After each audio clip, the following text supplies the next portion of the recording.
Olá, queridos alunos do quinto ano, tudo bem com vocês? Aqui é a Prof. Gabi, estou aqui para a aula de História. Vamos concluir hoje a unidade 4 da apostila 1 de vocês. Então, peguem aí sua apostila, página 109. Nesta unidade 4, até agora, nós estamos vendo a respeito das linguagens. Então, nós vimos sobre a linguagem visual, a fala, a música, nós falamos sobre a dança, nós falamos sobre a escrita desde quando ela começou, lá com os primeiros desenhos nas cavernas, né? As pinturas rupestres, até nos dias de hoje. Aí nós vemos que nas pinturas rupestres, aí surgiu a escrita em tábua de argila, que é a escrita cuneiforme, depois em papiros. Aí nós vimos que surgiu os hieróglifos, que são as escritas em formato de alguns desenhos, né, que representam palavras ou até mesmo sílabas. Aí nós vimos a escrita demótica e a escrita alfabética. Hoje nós vamos falar as outras linguagens, vamos falar um pouquinho mais da linguagem, tá? E hoje nós vamos falar um pouquinho da escrita indígena. Então, peguem aí a sua apostila, eu estou aqui com a minha, e eu estarei fazendo a leitura e peço que vocês acompanhem. Muitos dos nossos conhecimentos acerca da cultura indígena são adquiridos por meio de mitos, lendas e publicação de livros sobre o tema. Mitos e lendas, ou seja, histórias que podem ser verdadeiras ou inventadas, ou que têm um fundo de verdade e um pouco de fictício, né? Sobre os indígenas. Mas, entre os indígenas, a transmissão do conhecimento se dá principalmente por meio da oralidade. Já a identificação da etnia ocorre por meio do grafismo. A gente falou sobre o grafismo na aula passada, né? Um código de comunicação que se baseia em elementos gráficos, como linhas, retas e curvas, simetrias e espirais. O grafismo é uma das principais linguagens usadas pelas sociedades indígenas. Os membros dessas sociedades desenham grafismos em seus corpos e objetos, e cada etnia desenvolve traços que a caracterizam. Além disso, o grafismo pode ser usado para indicar a posição social ocupada pela pessoa no grupo ou representar algum evento, como a caça, o casamento, uma luta e a morte de um membro do grupo.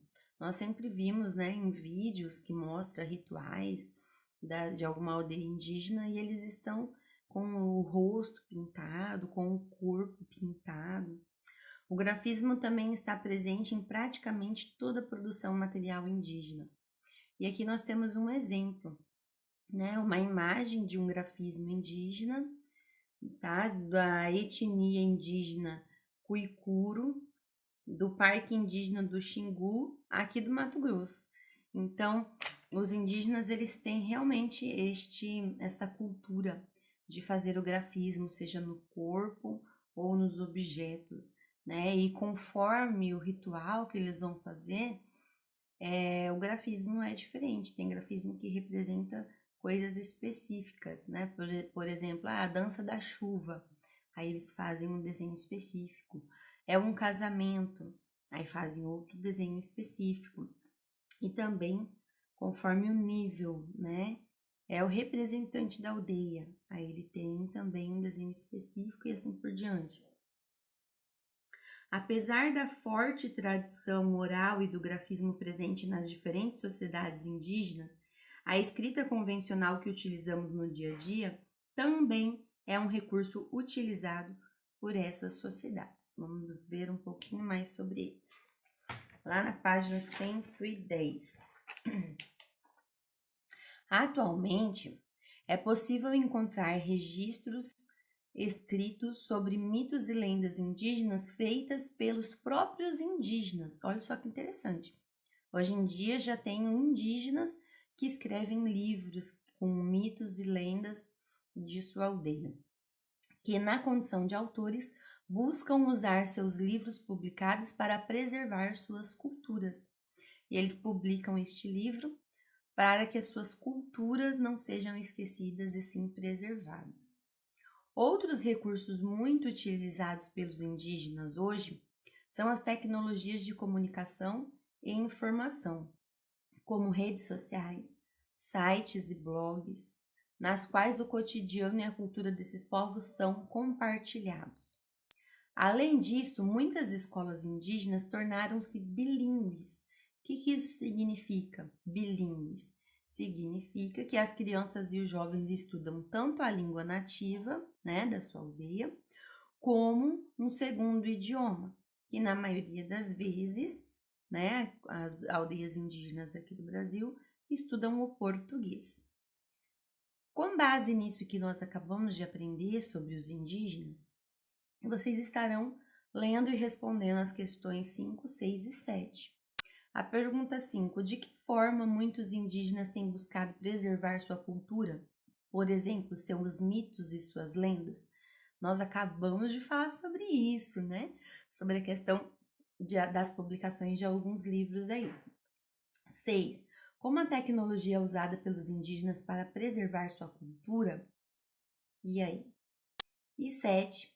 Para muitas comunidades indígenas, por que é importante que as crianças estudem em escolas bilíngues? Converse com seus colegas, aqui na verdade vocês irão conversar com seus familiares e registrar as suas conclusões no espaço a seguir. Por que é importante os indígenas estudarem em escola bilíngue, que vai ensinar a língua nativa e também a língua do país onde ele está inserido? Então, aí você vai pôr a sua resposta. Página 111. Quem aqui já ouviu falar em Libras? Libras é a língua brasileira de sinais, né? E aqui no segundo parágrafo diz assim: Libras é o meio de comunicação e expressão das pessoas surdas no Brasil. Trata-se de uma língua que utiliza os gestos das mãos para representar cada letra do alfabeto. Observe a imagem a seguir. Então, Libras é a língua de sinais, né? É a língua utilizada pela população surda. Existe uma lei, a Lei 10.436, de 24 de abril de 2002, que reconhece a língua brasileira de sinais como um sistema linguístico. Olha só que interessante, eu já fiz vários cursos de Libras, né? E é muito legal mesmo, é muito importante essa valorização da Libras. Aqui tem um alfabeto, mas está um pouquinho diferente do alfabeto que eu aprendi em um curso que eu fiz aqui em Sinop. Então, eu vou mostrar só o alfabeto em Libras para vocês, tá bom? Ó, A, B, C, D, E, F, G, H, I, J, K para cima, L, M, N, O, P, Q, R, S, T, no F a gente fez aqui para dentro, no T para fora, T, U, V, W, X, Y e o Z desenha. Z. Olha só que interessante, né? Você quer dizer bom dia para uma pessoa surda? Aí você faz bom, faz o D, dia. Bom dia, né? Boa tarde, boa tarde. E boa noite, boa noite, né? E assim a gente vai aprendendo algumas coisas. É muito interessante. Às vezes, na escola, a gente recebe um amiguinho, né? Que possui essa deficiência auditiva. E é muito interessante que nós temos este conhecimento da Libras, para podermos nos comunicar com este nosso amigo, este nosso colega, não é verdade? Então, página 112. Aqui na página 112 vai falar um pouquinho sobre a escrita na era digital. A era, né, digital, o período que nós estamos vivendo agora. Quem aí conhece esses emojis que estão aí embaixo da página 112? Quem já usou esses emojis, né? Quem nunca? Então, hoje em dia, a era digital ela está muito forte.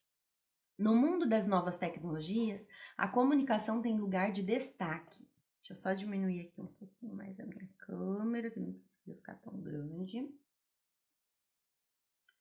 E de todas as línguas, a escrita é a que mais se adaptou às transformações tecnológicas. Por exemplo, se no passado, para se comunicar por escrito com uma pessoa, a única alternativa era escrever uma carta e esperar até que ela fosse entregue, hoje existe a opção de digitar a mensagem em um e-mail ou aplicativo de mensagens, e em poucos segundos ela pode ser lida pelo destinatário. Então, a escrita ela veio se adaptando também às novas formas de comunicação, né? Olha só, aqui nós temos uma imagem e embaixo da imagem está escrito assim: o e-mail é um tipo de correio eletrônico que permite elaborar, enviar e receber textos e imagens por meio da internet. Olha só que legal. Quem aí já mandou um e-mail, né? Muito interessante. Você consegue mandar aí a carta por um e-mail, né? Um correio eletrônico.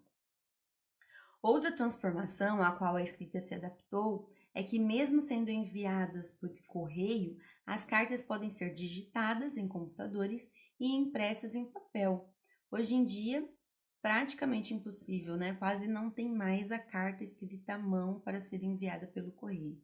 Quando nós queremos falar alguma coisa para alguém que está longe, utilizamos aplicativos na internet, né? No celular. E o que dizer da linguagem digital? Bom, você pode não saber o que ela significa, mas muito provavelmente já fez uso dela. Uma das características da linguagem digital é a utilização de símbolos universais que substituem a escrita de palavras e frases, facilitando a comunicação. Né? Na linguagem digital, tá triste? Manda um emoji falando que tá triste, né? Tristinho. Tá com sono? Manda o emoji do soninho. Tá feliz? Manda o emoji que tá feliz. Tá dando risada? Manda o emoji que tá dando risada. E eles representam frases, né? E você olha pro emoji e você já sabe o que a pessoa está querendo dizer. Embaixo dos emojis aí está escrito assim: bastante usados como linguagem informal, os chamados emojis são recursos visuais que podem substituir palavras e frases sem que se perca o contexto da comunicação. E aqui na página 113, então, vocês irão fazer aí do ladinho dessas imagens um emoji que representa a sua reação ao ver essa imagem. Qual é a sua reação ao ver este cachorro ali? Aí você vai fazer o emoji. Qual é a sua reação ao ver essa moça tocando violino? Vai fazer o emoji. E qual é a reação ao ver essa mocinha ali comemorando no futebol? E vai fazer o seu emoji. E depois diz assim: agora responda, em quais meios de comunicação esses recursos são utilizados? Em qual meio de comunicação nós utilizamos os emojis? Né? Não precisa nem pensar, é claro que é nas redes sociais, né? Então, façam seus emojis aí e responda essa questão. Ai, página 114. Aqui na página 114, vocês irão colocar do lado de cada imagem as suas características. Por exemplo, a primeira imagem é a carta. Aí você vai colocar as características, que são registros feitos em papel, né, que podem ser manuscritos ou digitalizados. Os registros digitados, eles são de uso mais comum atualmente. E a carta quase não é utilizada hoje. Então, vocês podem colocar as características. A segunda, e-mail. Aí você vai pôr as características do e-mail. Né? O que são os e-mails? São correios eletrônicos. A mensagem ela é digitada em computadores, tablets ou celulares e chega muito mais rápido do que uma carta. E o último, o aplicativo de mensagem. Aí você pode pôr o quê? Que são os mais utilizados hoje, são utilizados em celulares, na maioria das vezes. Os registros podem ser digitados ou a gente pode mandar um áudio. Então, a tecnologia vem aumentando, né? Só para a gente ter essa percepção de como a tecnologia está evoluindo, certo? E aqui na página 115, vocês irão fazer uma pesquisa com a sua família. Aí, por exemplo, quantas pessoas da sua família utilizam a carta? Vamos supor que tem uma, aí você vai pintar um quadradinho. Quantas pessoas da sua família utilizam e-mail? Vamos supor que tem 5, aí você vai pintar 5 quadradinhos. Quantas pessoas da sua família utiliza para se comunicar com as pessoas o aplicativo de mensagem, né? Por exemplo, o WhatsApp. Ah, são 7, então pinta 7 quadradinhos, certo? Nessa pesquisa aí. E com a explicação de hoje, como nós estamos concluindo aí essa unidade, eu também quero que vocês já respondam as atividades da página 116, certo? Essa número 2, vocês irão ver quais são falsas, e essas linhas aí são para que vocês reescrevam as questões falsas, corrigindo-as, deixando elas verdadeiras, certo? Página 117, aqui na página 117, na número 3, você vai escrever sobre a origem, característica e função do sistema de código e também da escrita cuneiforme. Por exemplo, qual é a origem do sistema de código? É cerca de 3.000 anos antes de Cristo, e da escrita cuneiforme, 2.500 anos antes de Cristo. Aí, quais as características? Vai colocar. E qual foi a função? Vai colocar. Mas, prof, eu não sei. Volta lá no texto, refaça a leitura do texto que você vai achar. Aí, a número 4 também é dissertativa. A 5 e a 6 é dissertativa. A 7, você vai olhar, observar este desenho, tá? Vai olhar atentamente aí ao desenho, esse papiro do Egito Antigo, e vai identificar pelo menos uma mensagem que os antigos egípcios quiseram comunicar com esse papiro, certo? Então, a primeira coisa que a gente consegue ver aí na número 7 neste papiro é que eles estão passando o quê? Eles estão mostrando, né, a criação, domesticação de animais. Como domesticar os animais e como que os animais podem ser importantes para a civilização, né? Aí vão responder também a letra B, que está na página 119. Fazer a 8, sobre a escrita com o alfabeto grego e a escrita com o alfabeto latino. Página 120 também estarão respondendo a 9, a 10 e a 11. Vão responder também a página 112. Para responder a página 112, vai buscar os adesivos lá na página 246, tá bom? E aí, por exemplo, os adesivos, tem adesivo que está escrito pintura rupestre, escrita cuneiforme, hieróglifos, alfabeto fenício, linguagem digital, grafismo indígena. Aí você vai ler a frase e vai ver tudo o que está falando. Por exemplo, a primeira frase. Registros pré-históricos de figuras e sinais em paredes de cavernas, rochas e pedras. Como que era o nome desses registros feitos nas paredes de caverna, rochas e pedras? Isso mesmo, pintura rupestre. Aí você vai e vai colar o adesivo ali, pintura rupestre. E assim por diante com as outras frases. Na página 122 e 123 também. E para encerrar, o que eu aprendi? Vou ler rapidinho o que nós aprendemos nessa unidade. Ao longo da história, seres humanos desenvolveram a capacidade de se comunicar por meio de diferentes linguagens. Aprendemos sobre isso, né? Os egípcios usavam a escrita chamada hieróglifa, que significa escrita sagrada. Os sumérios inventaram o primeiro tipo de escrita denominada cuneiforme, que era registrada em placas de argila pelos escribas. E aí, logo em seguida, os egípcios usavam a escrita chamada hieróglifa, que significa escrita sagrada. Os fenícios criaram o primeiro alfabeto. e influenciar os gregos e os romanos na criação dos alfabetos grego e latino. Uma das características da linguagem digital na comunicação informal é o uso de recursos visuais no lugar de palavras e frases, que é a questão do emoji que nós acabamos de ver. As sociedades indígenas usam diferentes linguagens para se comunicar, como a oralidade, o grafismo e a escrita. Certo? Então, aqui só um pouquinho do que nós aprendemos nessa unidade. Caprichem na sua atividade, na sua letra. Tá com dúvida, volta, pesquisa aí nas páginas dessa unidade que você vai encontrar as respostas, certo? Um grande beijo e até a nossa aula de correção. Tchau, tchau!